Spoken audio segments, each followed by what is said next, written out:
O'ylab ko'rganmisiz? Yangiliklarda ko'rsatiladigan qotilliklarning sababi nima? Bunga qattiq so'kishdan shunchaki to'ltirib ketishgacha sabab bo'lishi mumkin. Lekin siz bilmagan seriyali qotillar, oilasini qirgan aka-ukalar nega bunday qilganini, Yevropalik qizni o'ldirib uni iste'mol qilgan va buni uning orqa qismidan boshlagan psixni, 33 kishini o'ldirgan qotil masxaraboz, kamida 11 nafar ayolning umriga zomin bo'lgan o'zbek seriyali qotili haqida bilib olasiz.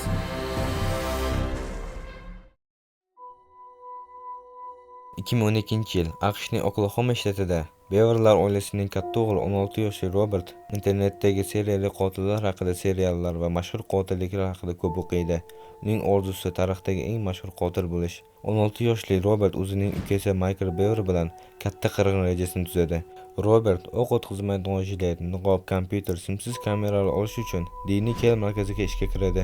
18 yoshga to'lganida qurollar va zirhlarni buyurtma qiladi. Robertning aytishicha, bu rejani 3 yildan uzoq tuzgan. 2015-yilda aka-ukalar uyda qirg'in uyushtiradi. Ularning birinchi nishoni ota-onasi bo'lib, jami 5 kishi o'ldiriladi.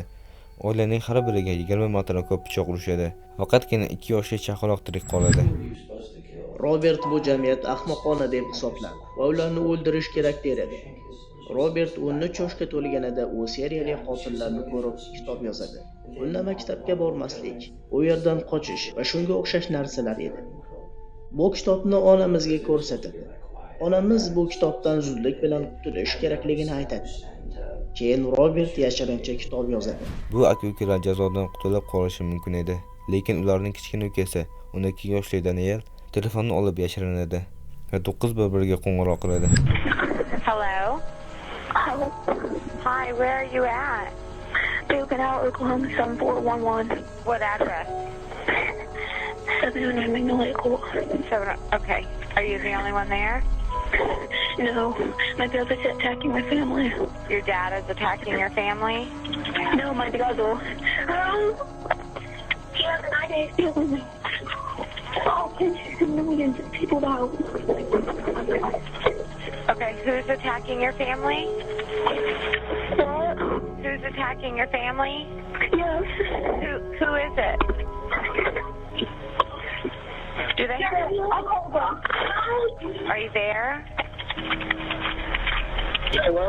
Akasi telefonni olib, operatorga hammasi yaxshiligini aytib telefonni sindiradi va Danielga 21 marta pichoq tiqadi.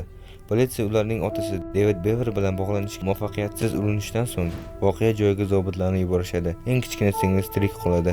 Aka-ukalarga 1 umrlik qamoq berilgan. Qiziq joyi shundaki, ularning ota-onasi hech narsa qilmagan. Ular o'rtacha hayot kechirgan. Bu bolalar oilasini tom ma'noda yegan. Lekin yaponiyalik Issei Sagawa buni chindan qilgan. Issei Sagawa bo'yi 151 cm 48 kg. Haqiqiy ablahni ishini qilgan. Yevropalik bo'yi uzun ayollarni yaxshi ko'rgan. Fransiyaning Parij shahrida Rane ismli qizni uchratadi. Qizni o'qituvchiman deb aldab uchrashishni boshlaydi. Sagawa 1981-yil 11-iyunda Raneni o'z kvartirasiga she'rlarni tarjima qilish bahonasida chaqiradi. Xonaga kirganda qo'rqoq Sagawa qurolni oladi va uning orqasidan otib tashlaydi. Va Ranening jasadi bilan jinsiy zo'ravonlik qilib, jasadni iste'mol qiladi va buni qizning orqa qismidan boshlaydi. Politsiya kvartiraga kelganda voqeani ko'rib dahshatga tushadi. YouTube bu sahnalarni ko'rsatishimga yo'l qo'ymaydi. Ularning Telegram kanalimda qoldiraman. Men uning orqa qismi mazali deb o'ylayman. Chap tomoni, o'ng tomoni bortiq yurak. Men qondan qo'rqaman. Shunday qilib men birdan jag'imning kuchi bilan tishladim. Bu oson emas edi. Mening jag'larim og'irdi va men pichoqni ishlatdim. Sagawa o'z yurtiga yuboriladi. Yaponiyada sud uni o'zgarishi mumkin deb ozod qiladi. Bu ahmoqona ko'rinishi mumkin, lekin Yaponiyaning o'zi g'alati davlat. Ko'rayotgan sahnangiz telekanallarda qo'yiladi. Sagawa ahmoqona videolar olishni boshlaydi. Ovqatlar yeyishini, g'alati shoular videoga oladi va Sagawa shoudan keyin 18+ aktrisa bilan uchrashadi. Sagawa Rane bilan qilgan hamma rasvo ishlarni aytadi. Nima deb o'ylaysiz? Aktrisa hikoyani eshitib nima qildi? To'g'ri, Sagawa bilan uchrashishni boshlaydi. Bu ikkita masxarabozga bir qarang. Masxaraboz deganda, ba'zilarimizga sirkda odamlarni kuldiruvchi insonlar keladi. Ba'zilarimiz ulardan qo'rqadi, lekin bekorga emas. Masxaraboz qotil nomini olgan John Wayne Gacy 1972-1978-yillar oralig'ida 33 ta yigitni zo'rlagan, qiynoqqa solib o'ldirgan. Yoshligidan sport bilan shug'ullanmagan, vazirli bola bo'lib ulg'ayadi. 1964-yilda Geysi KFC restoranini sotib oladi.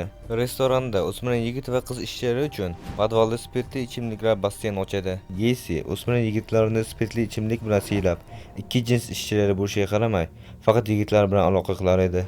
Tug'ilgan kun, bayram kunlari masxarabos kiyimda shou uyushtiradi. Lekin masxarabos kiyimi niqob bo'lib, bu niqob bilan bolalarga shirinlik beraman yoki shunga o'xshash bahonalar bilan uyiga boshlardi. 1972-yilda birinchi qotilligini boshlagan va ketma-ket 33 kishini o'ldirgan. 1978-yilda 15 yoshli Robert Pierce g'oyib bo'lgach, politsiya Geysidan shubhalana boshlaydi. Uyni tintuv qilishganda Geysining uyidan yo'qolgan bolaga tegishli buyumlar va keyinroq podvaldan ko'plab jasadlar topiladi. Jon Ueyn Geysi shu yilgacha zamonamizning eng mashhur ketma-ket qotili. Hozir Geysini yobon boshlab bolalarni pashalik qilgan deb ta'riflashadi. Sud jarayonida o'zini ruhiy kasal qilib ko'rsatishiga urinmay, aybdor deb topilib, o'lim jazosi beriladi. Uning oxirgi so'zlari "Kiss my ass" orqamni o'p bo'ladi. Tarixda ko'p seriyali qotillar bo'lgan, lekin O'zbekistonda-chi? Tanishing Po'latboy Turg'unbekovich Berdaliyev. O'zbekistonlik zo'ravon va seriyali qotil bo'lib, 2011-yildan 2012-yilgacha O'zbekiston va Qozog'istonda sherigi Abdusaid O'rmonov va yana ikki noma'lum erkak bilan birga 11 ayolni o'ldirishda javobgar bo'lgan. O'rmonov bolaligidan do'sti bo'lib, maktab davridayoq sinfdoshlarini zo'rlagan. Ofitser otasi Berdaliyevning ishlarini bosib qilgan. Olmaotada o'g'irlikda qo'lga olinib, Chimkent koloniyasida 6 yillik jazoni o'tagan. 2010-yil qamoqdan chiqadi va O'zbekistonga qaytadi. Berdaliyev o'zining do'stlari bilan guruhlanib, yolg'iz yurgan yosh qiz va ayollarga o'zining qora Mercedesida taksi qilib ko'rsatib, mashinaga o'tkazadi. O'rmonov va boshqa sheriklari allaqachon mijozlar sifatida o'tirishgan. Toki tashlandiq tinch joyga borgunicha yurishgan. Mashina buzilib qolganini bahona qilib to'xtaydi. To'da zo'rlashga kirishadi. Keyin sharf, plastik paketlar va poyabzal iplari yordamida qizni bo'g'ib o'ldirishadi. Qozog'iston hukumati darhol barcha mahalliy va xorijiy taksi haydovchilari bilan suhbat o'tkazishni boshlaydi. O'zbekiston, Rossiya va Qirg'iziston politsiya kuchlariga xabarnomalar yuborishni boshlaydi. O'zbekiston hukumati Jambil viloyatida bo'lgan gumondorni kuzatganliklari haqida ma'lumot paydo bo'ladi. Gumonlanuvchi Po'latboy Berdaliyev Tarazda turar joyni ijaraga olgan edi. U 2 kun davomida kuzatuv ostida bo'lib, oxir-oqibat qarshiliklarsiz hibsga olinadi. Hibsga olingandan so'ng Berdaliyev deyarli darhol barcha jinoyatlarni tan oladi.